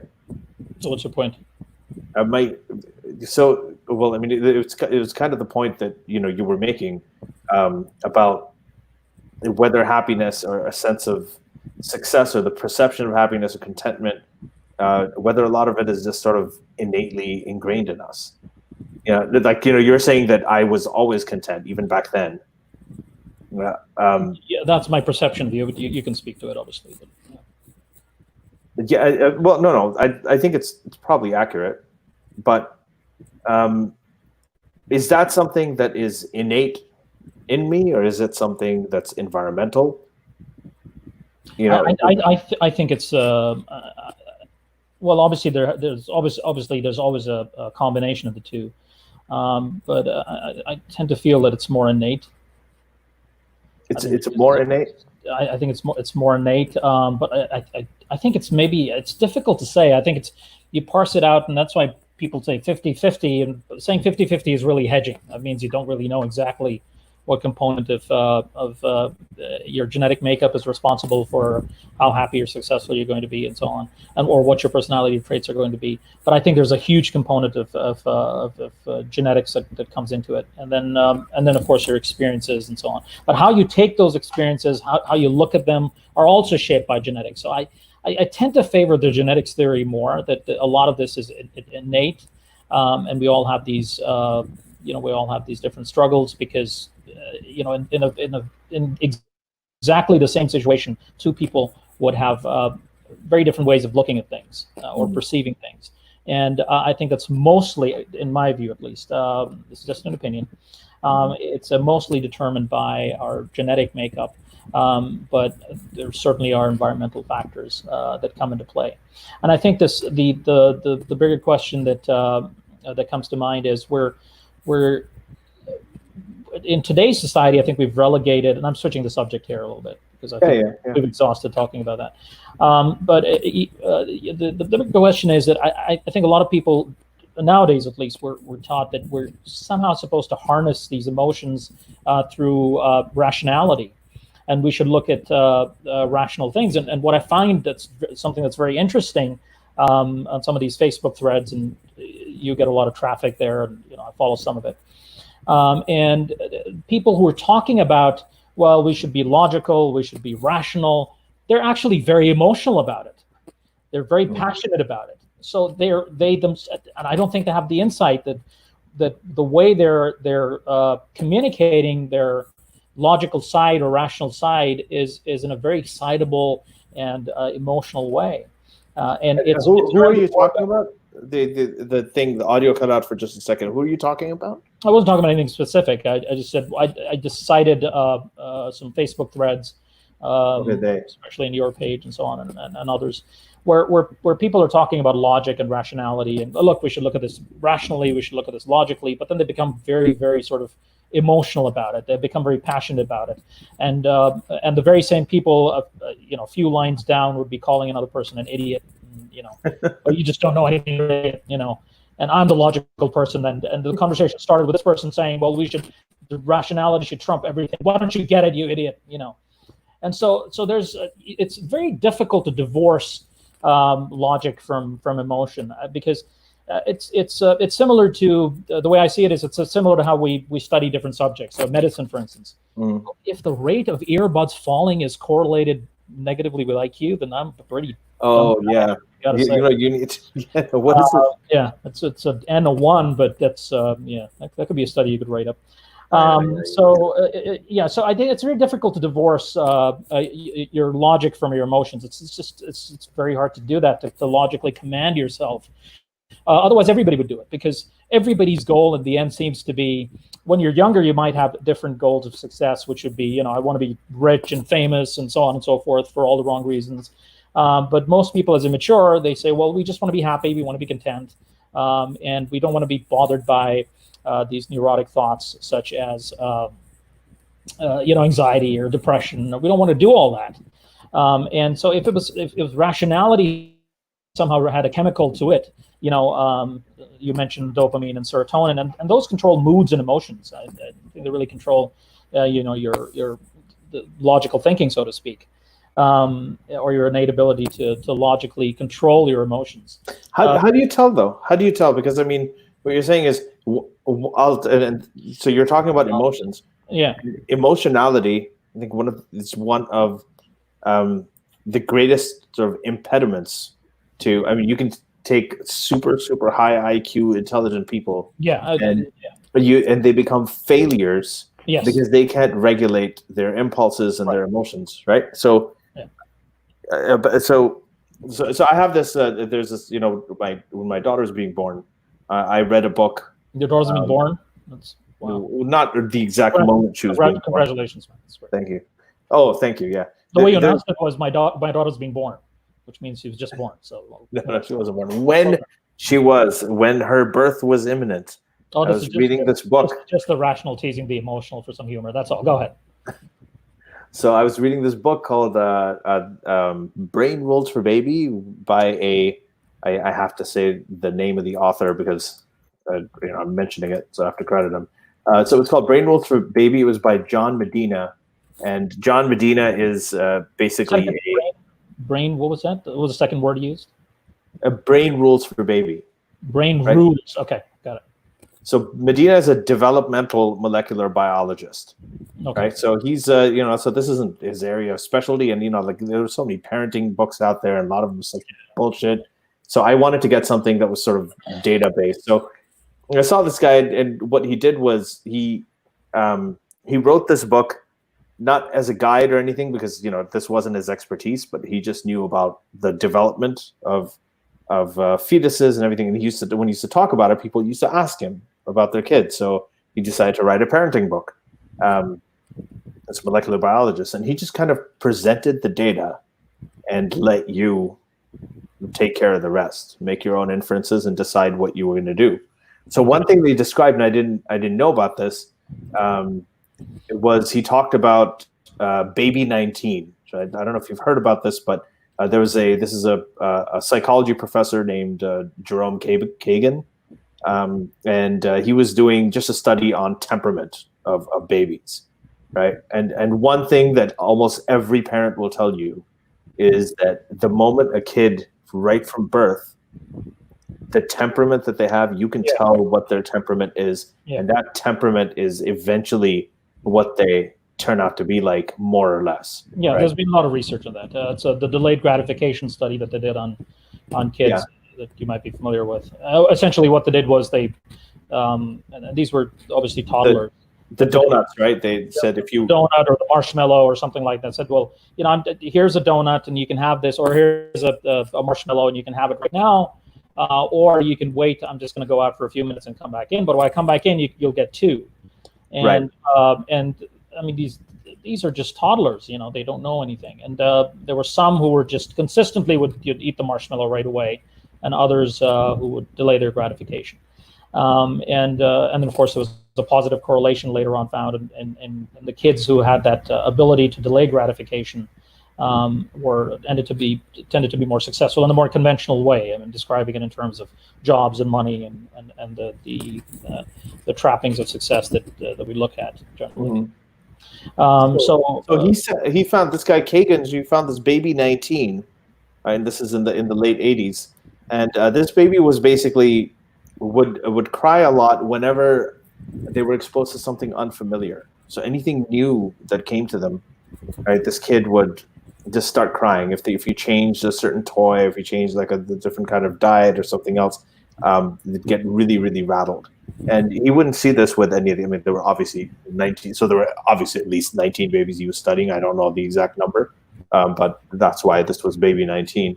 And then I'm thinking of a video game, Baby 19 versus COVID-19. But anyway, go ahead. Oh God. I don't know. Okay. Well, listen, I'm the dad, and you got the dad jokes. There we go. That's true. So, okay, so there's a yeah. So he followed them up until this child until she was 15, and I guess there were other baby 19s as well. The studies and so let me see. So there was an interview he did, very few extracurricular activities. She does like writing, playing the violin. She fidgeted constantly as she spoke, twirling her hair. And then I think she started crying, right? Then when the interviewer asked her what she worries about, and this is again the same baby when she's 15, and she said, I don't know. It's really frustrating. I feel uncomfortable if other people around me knew what they're doing. I'm always thinking, should I go here? Should I go there? And then she gets like really, really upset. Just a whole bunch of things. It's a really interesting sort of study if you guys want to look it up. So just this idea of temperament and what he was saying, John Medina, in this book was that the thing that sort of determines happiness and contentment in a way is more than intelligence or IQ or any of these. We already talked about that. Is impulse control, right? So impulse control is obviously, people who are, when they get emotional, they can't really regulate their emotions. The marshmallow test is the same thing. It's about impulse control. Right.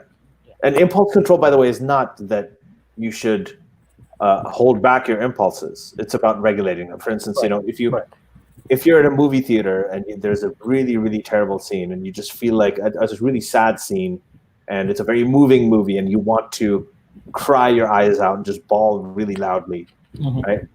So the decision, if you have the control enough to be able to do that when you're home, but not do it to that extent when you're theater, and you can control it to that extent, that kind of thing is impulse control. It doesn't mean you shouldn't express your feelings. It doesn't mean you shouldn't be emotional at all, or even follow your impulses.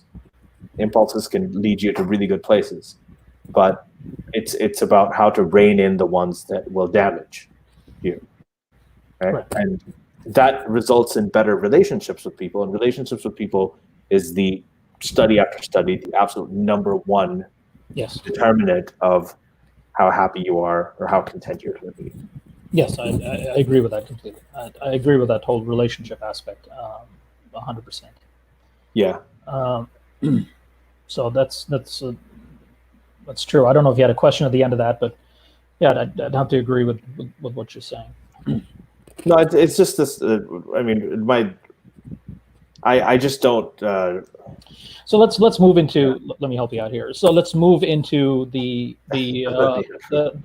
definition of intelligence, because we've talked about success, and there are different ways of measuring success, and I think most people tend to think of success as happiness and contentment, at least after they've passed the adolescence and adulthood age, and they're a little older, a little wiser, they're more experienced, and so on. The next question is, how do you define intelligence? And are there all these different kinds of intelligences, or now they've been relegated to personality? We talked about the openness to the new experiences.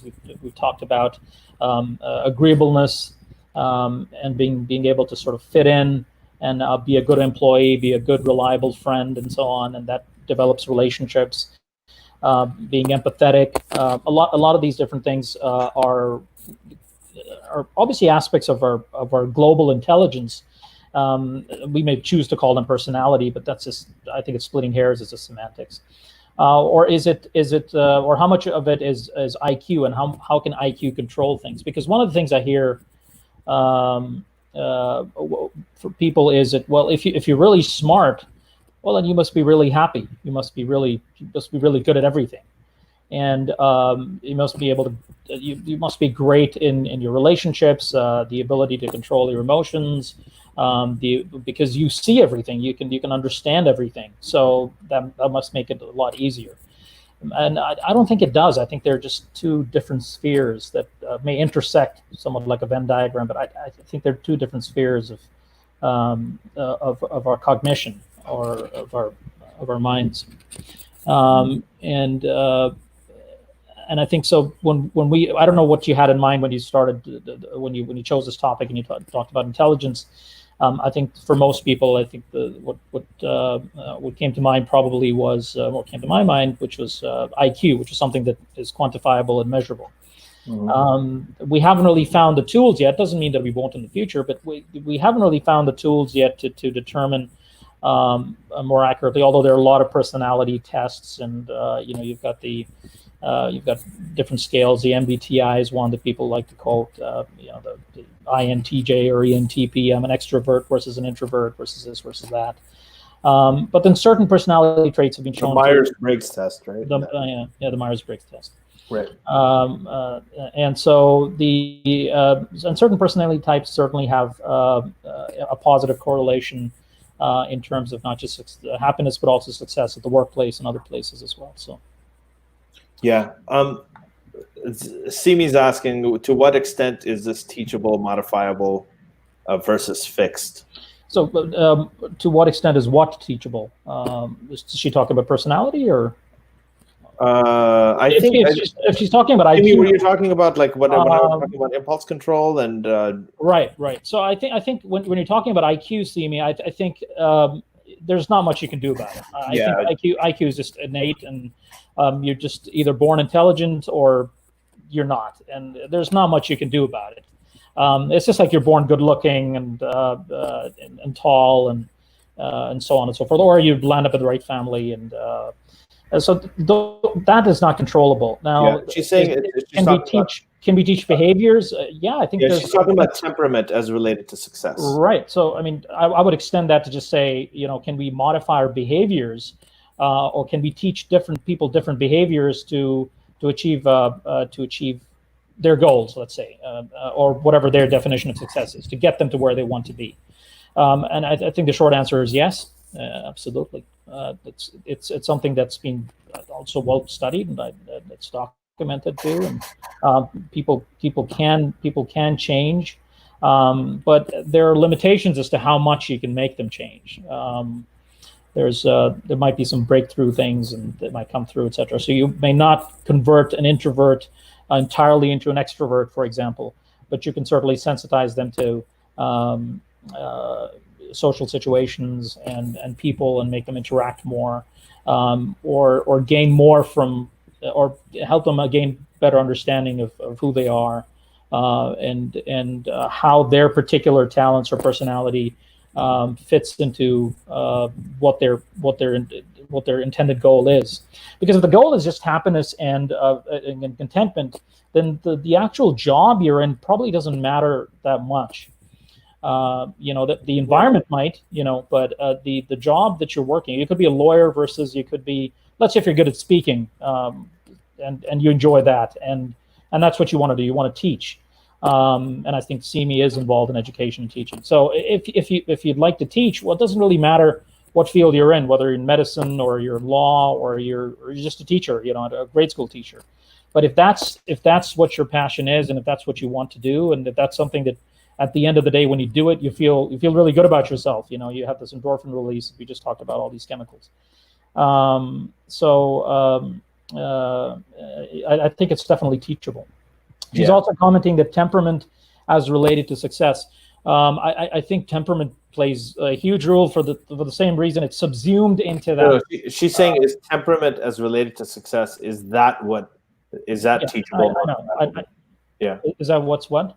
Is that modifiable, teachable versus fixed? Because I asked her, I said, what we were talking about, what is modifiable? Right. So, I think you just talked about that. Yeah, I just talked about that. I think to a certain extent it is, but I think beyond that it isn't. So I think even these personality traits that we have, I think a lot of them are innate, and the remainder of them, the more and more evidence that we get is that they're formed.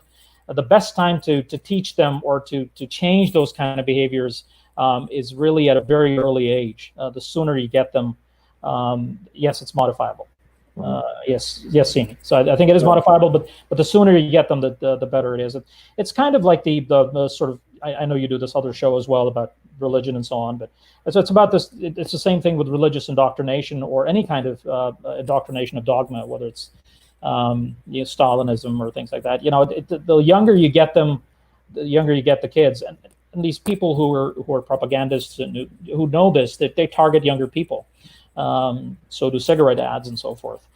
So we know that it's at the early stages of development of the brains. It's still developing when concretion of thought has not occurred. There's more fluid intelligence available.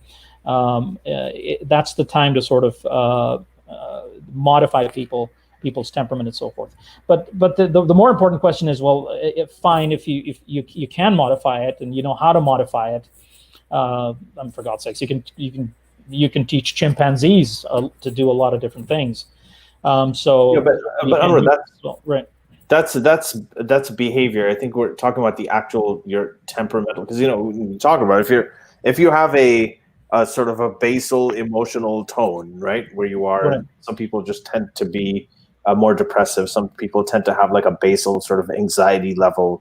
You're talking about neuroticism and all that, right? And nervousness, those kinds of things are. Yeah, it's both. I think you can modify it, but you could do something like there's a sort of the Woody Allen model where we could use that neuroticism and channel it in constructive ways.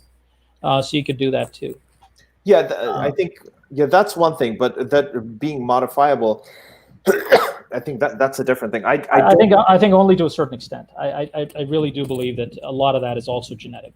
Right, and that's like they're saying, is it modifiable through therapy? But therapy, I think, can do some really, really amazing things, just in terms of like cognitive behavioral therapy. If you develop insights into it, and this is what I think in terms of insight, I would have to agree with that. Right. So one of the things that we used to talk about a lot too is that I think that intelligence is sort of overrated. The world, when people talk about it, is so intelligent, the IQ and everything, it's overrated. So it's overrated. But insight is rarer for people when they're feeling certain things. There are some people who are able to, and this is why even in psychiatry now they send you to mindfulness sessions.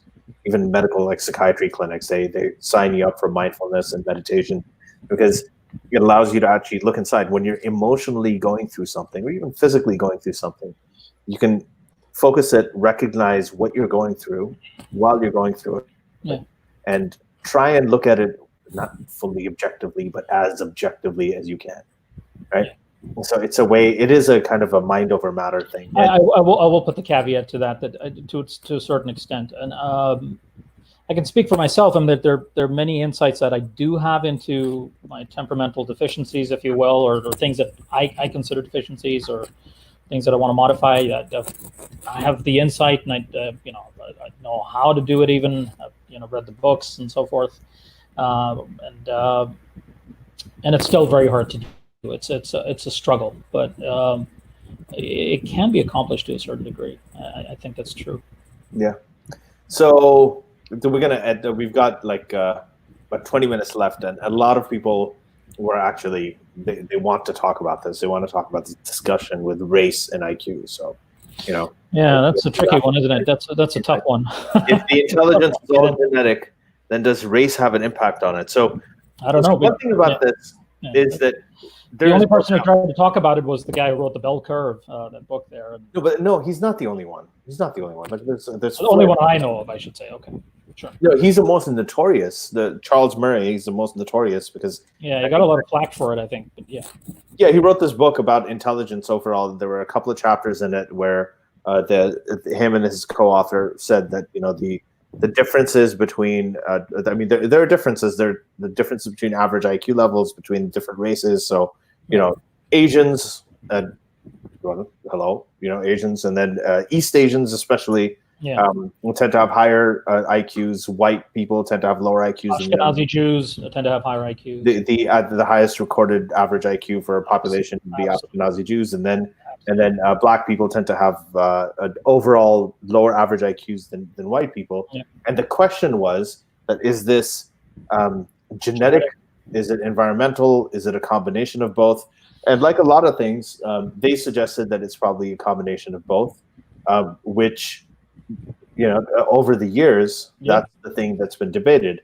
And the thing is, there is a lot of, now, is intelligence, does that have a genetic basis? Very, very strongly, yes. Yes, absolutely. Do differences? Intelligence is measured through IQ. Let's be right. But the question, the other question is, do IQ differences between different races and ethnic groups, do they have a genetic basis? And the evidence for that right now, there just isn't a whole lot, right? Yes, so that's what I was getting at.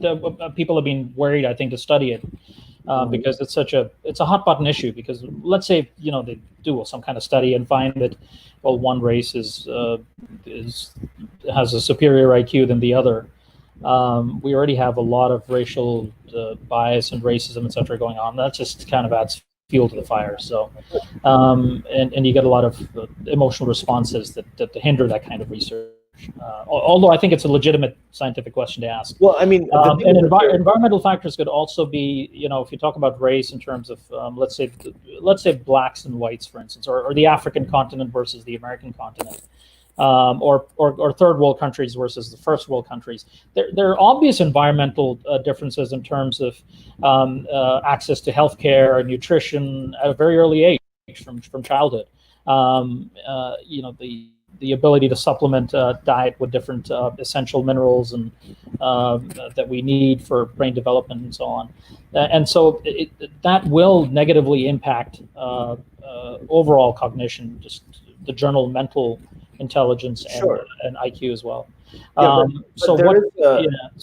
the question is what component of that is environmental and what component is genetic, I don't think we know yet. We don't, but it's still a legitimate scientific question. It is. So where I disagree with you is that, you're saying that people aren't studying this. They actually are.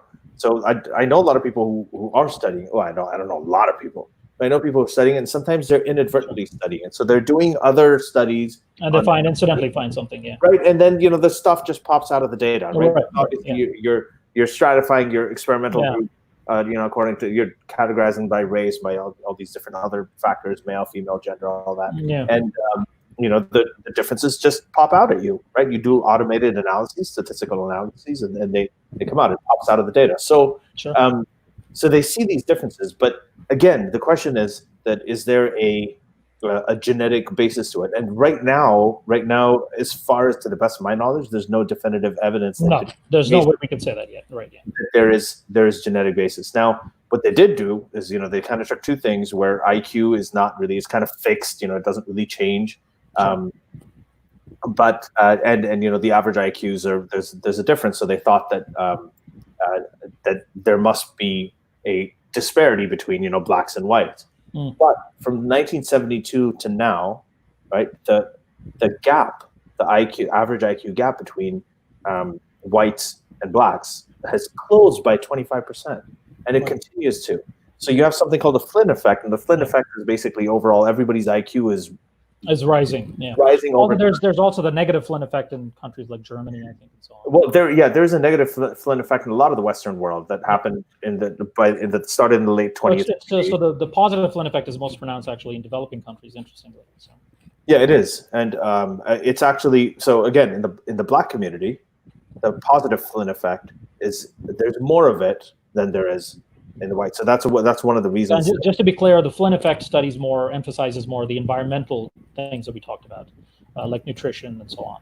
And they use that as an explanation for why this is happening. Why are people getting smarter overall? And that's environmental. It's not that we've suddenly evolved over a couple of generations to become smarter.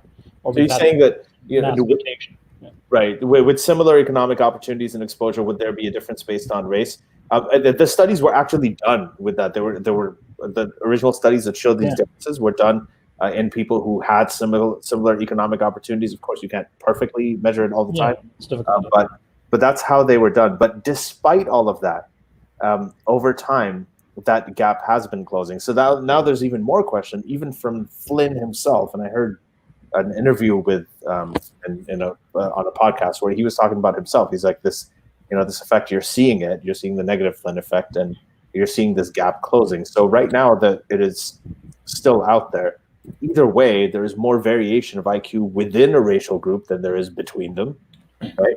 That's a very important factor. That means you can't really take these bell curve statistics and you can't really apply them to an individual. So you can't. Yeah. If Anwar walks into my room and I can't say, well, he's brown, so he's probably got, it's like that 5 years cancer. None of these studies can be applied to any particular individual. Just to be clear about that. So yeah. So and that's the thing. I know there's been a lot of discussion on this. So I think what he's saying is, with similar economic opportunities and exposure, would there be a difference based on race in terms of, I guess he's trying to ask maybe in terms of success or opportunity. He's defined it himself. He's answered the question in his own. I don't know if it's a question or a statement.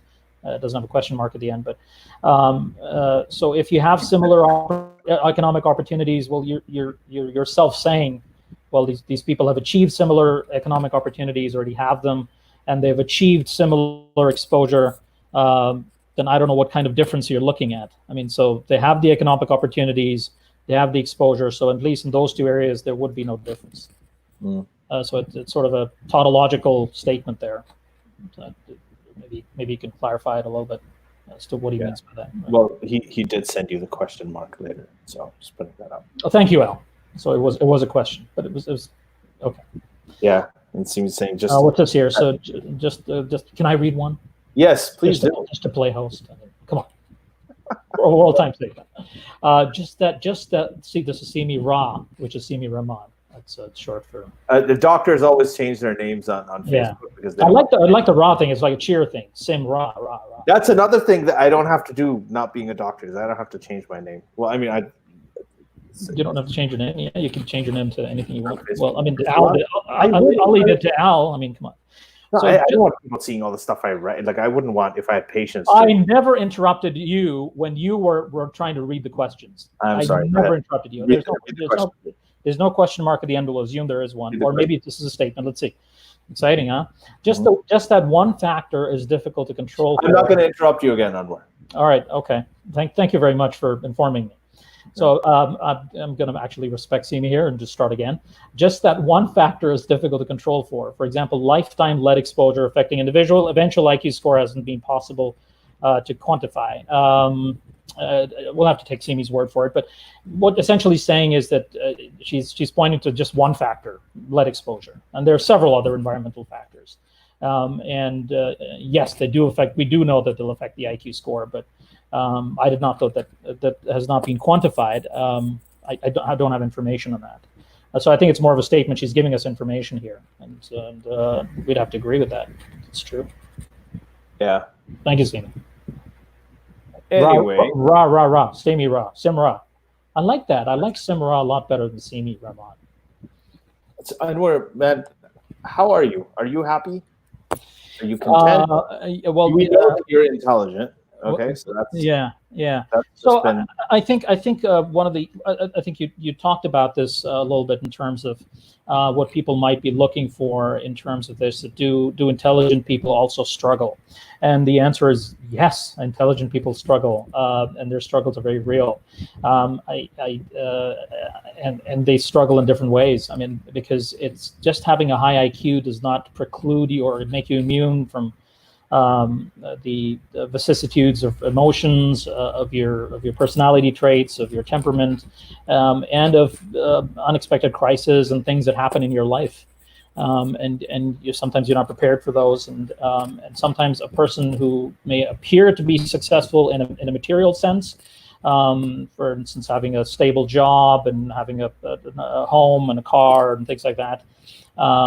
Maybe even a good wife or a girlfriend, and on the surface it may look like everything's absolutely perfect, but internally there might be a lot of struggles going on in that particular individual's life, and it's that's why you can't individualize any of these studies or things that we just talked about. So I have my share of struggles too, of course. Yeah. So I can't say I'm immune to that. Those are just probably the people who run Mensa would be partying in Bahamas with all the money they made from the tests. I don't think so. I don't think they made a lot of money. Well, they don't. They actually don't charge that much. No, they actually do tortoise racing and things like that. Yeah, it's funny. But you do join and you get benefits, like you get discounts in car rentals, and at least that's what it was like years ago. You get rolling in money, like that, but that's about it. I want to share. Stick to your oncology job. I think you're doing better than these Mensa people.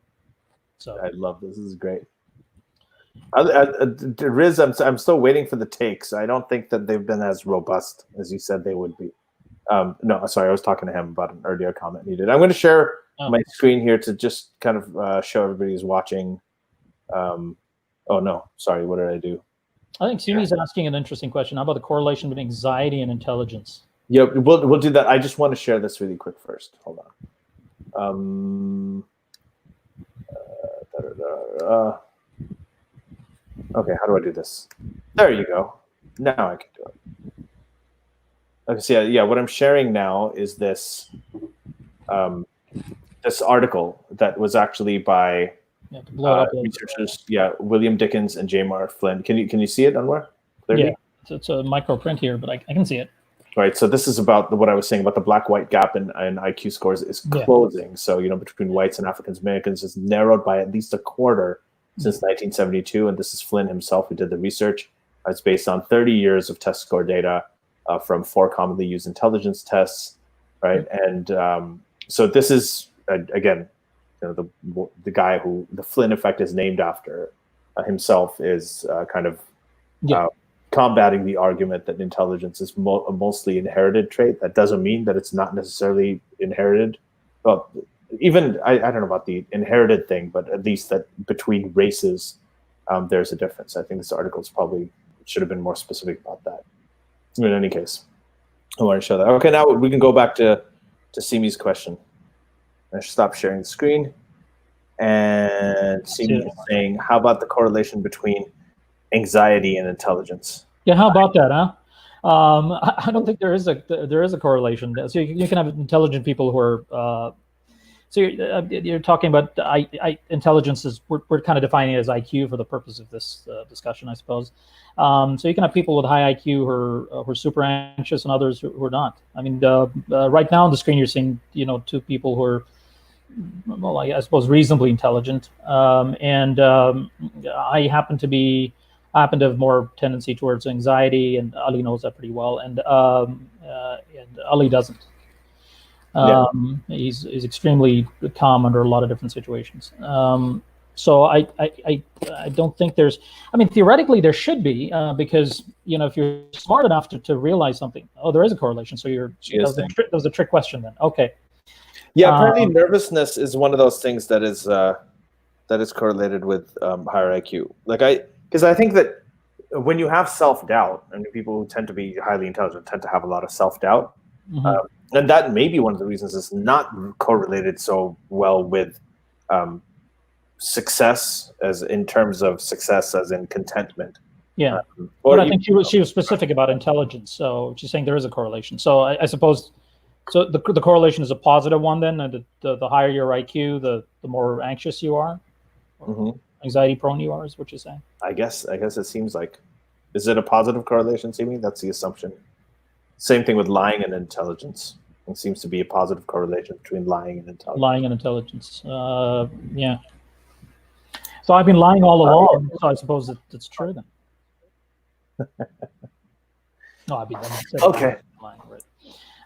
But yeah, the anxiety part, I feel that for sure. The self-doubt I've talked about and all that. So I didn't know about that, but it's kind of interesting. So it is. Intelligent people tend to lie. Yeah, man. I thought this was going to be really hard, but we've been talking for 2 hours now. Almost. Yeah. Wow. Hour and a half, right? That's right. Someone's asking about the. I think. Yeah. Eamon is asking about the Myers-Briggs personality test. Do you know anything about it? I don't think is that. I mean, that's the INTP, ENTJ kind of thing, right? Right. So, what do you think of ESTJs? That's a question. So that'd be, I don't know. It's extroverted, sensitive. Eamon, I would not spend a lot of time thinking about that if I were you. Yeah, that'd be my piece of advice, because this way you're kind of, you're kind of defining yourself very narrowly, because a lot of, if you're an extrovert or if you're an E on this Myers-Briggs test, it does not necessarily mean that you're wholly extroverted. You might have, components of introversion and extroversion. The same is true of this. I think the perception judgment part is also true. Yeah. So, I think it's not very helpful to kind of to look at yourself as 4 digits. Sorry, 4 letters. Excuse me. I was an INTP about 10 years ago, and then about 4 years ago I was an INTJ. So I don't know what happened with that. Right, but so lying is related to creative thinking, and that's so just really quickly, like in terms of creativity, when we were talking about the openness to experience, that is talking about lying in terms of fiction writing, or is she talking about lying in daily life, like in kids who lie tend to be very creative with it. So, and that's true, right? So I used to lie. I used to lie as a kid. That's true. Mm-hmm. Right. Just to make up stories. Well, I mean, the ones that are there, there's those that can actually dupe their parents, and they can be very creative with it. So. Do you think there's a correlation between intelligence and creativity? Yeah, well, I mean, that's one thing I would have loved to talk about. We didn't get the time to do it. I think that, so there is, I know that there's they tend to be more, intelligent people tend to be more creative. Right. And it's also related to that openness experience. They tend to think unconventionally. And they tend to expose themselves to unconventional experiences, and that really is where the stimulus for a lot of creativity comes from. I don't know about the cause and effect. I don't know. It's because they're creative, they tend to expose themselves to. Because I'm thinking of this Einstein's quote, at least attributed to him: "Intelligence is more, imagination is more important than knowledge." Is what he said. And I don't know what so he clearly didn't say intelligence. He said imagination. Right. Kind of so. Okay, so in any case, the last thing Riz is saying, he's giving us a really good question. How about religion and IQ? I don't know. Have there been any studies on that? I mean, my experience is that there should be a negative correlation there. Yeah, no, there's been loads of studies on that. Yeah, I didn't want to say that. I mean, I just don't want to be very explicit about it, but I think there's a negative correlation. Yeah, there's absolutely a correlation. Yeah. With any kind of mythical, dogmatic belief system. I find that in medicine too. When I read it, I think Al is an oncologist himself, and he's following these guidelines and so on. And automatically, if you have that curiosity, you start asking yourself, well, why are we doing these treatments? What do they actually do? And then you want to dig deeper and deeper and deeper. And that's where this kind of clinical medical practice can become a little unsatisfactory, because you can't really you don't have the time to get to the bottom of everything. So, right. But yeah, so it's the same thing. If you're more intelligent, I think if you have an IQ, you're going to be more analytical about things, and you're going to look at them through a rational lens. You're going to evaluate everything through a rational lens. I think. I mean, that's the drawback of having a higher IQ is you tend to rely a lot on rationalization. So intelligence is negatively correlated with religiosity. The more religious, I'm not surprised. Yeah. So the people who are religious tend to have lower IQ scores than people who are atheists. Generally, liberalism. So I think that one of the more recent studies on this was that liberalism, atheism, and actual sexual monogamy in males is associated with ended up being associated with higher levels of intelligence and higher IQ scores, and that also again has to do with breaking away from what's traditionally expected, right, and thinking outside the box. So, which is a sign of intelligence. So, Simi's also saying the growth of atheism in people with more education is also established. And said, okay, so I'm gonna the end of the day. Just I think what we're talking about here is intelligence. It does predict a lot of things. It's predictive of your academic performance. It's predictive of, to some extent, your professional success. But it is not a perfect correlation. The thing that really determines that more is certain personality traits that have been more strongly associated with it. Yeah. Like you said. I would have to agree. Yeah, that's true. The second thing is, success, different people define it differently. If you're talking about professional success, that's one thing that is more correlated with IQ. If you're talking about contentment and happiness, that may not be. The correlation may be a little looser. So that's kind of what it comes. No, that's true. That's true. It's absolutely true. Yeah.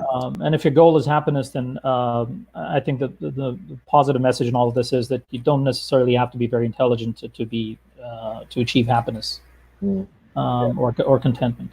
And some people find it in religion, which can be a great thing, I suppose, for them, as long as they're not blowing things up and trying to push their ideas on other people.